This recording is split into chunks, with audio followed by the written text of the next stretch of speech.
I'd like to welcome my guest of PGIM, Nathan Sheets. And Nathan, it's your background of 18 years at the Fed, also served as Under Secretary at Treasury, that I want to concentrate on here, Nathan. Bear with me.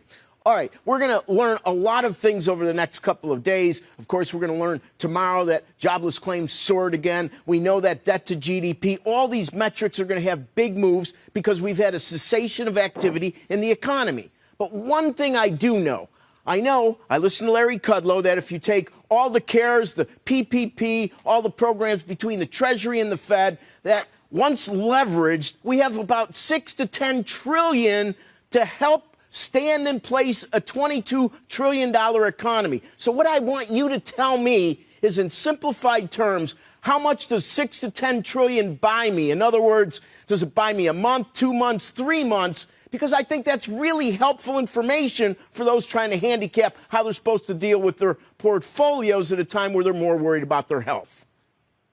Well, as you say, we are seeing here an economic shock of unprecedented magnitude, but also coming online is economic stimulus of similarly unprecedented magnitude.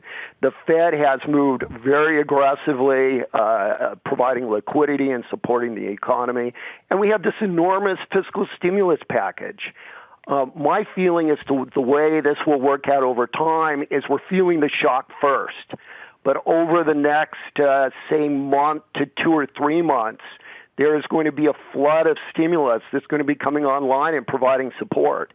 Now, on balance, it's still going to be a really tough period. And the second quarter is going to be a disaster in terms of GDP growth. But I think that this stimulus is going to support us and propel us toward recovery during the second half of the year. You know, Nathan, I guess here's my problem. I'm just a strange guy. I think disaster for GDP is the wrong word. Disaster is, oh my God, out of left field, we're just sailing along. What happened to GDP? That's a disaster. When you turn the switch off, that's expected. Disaster and expected, to me, aren't congruent. What I want to know is, forgetting all the negativity, okay, we have a health crisis. The way to combat it is to shut down the economy. And like the game show, the 6 to 10 trillion bias, like not vowels, but 1 month, 2 month, 3 month. Can't we quantify it in terms like that? So I think you are right that this is unprecedented, not only in its magnitude, and that the entire economy is being shut down, but also by the fact that it's being engineered. Shutting down the economy is the objective that we're pursuing here in order to defend our health. In terms of how much time it buys us, I think it's more on the other side, and it's fueling the recovery.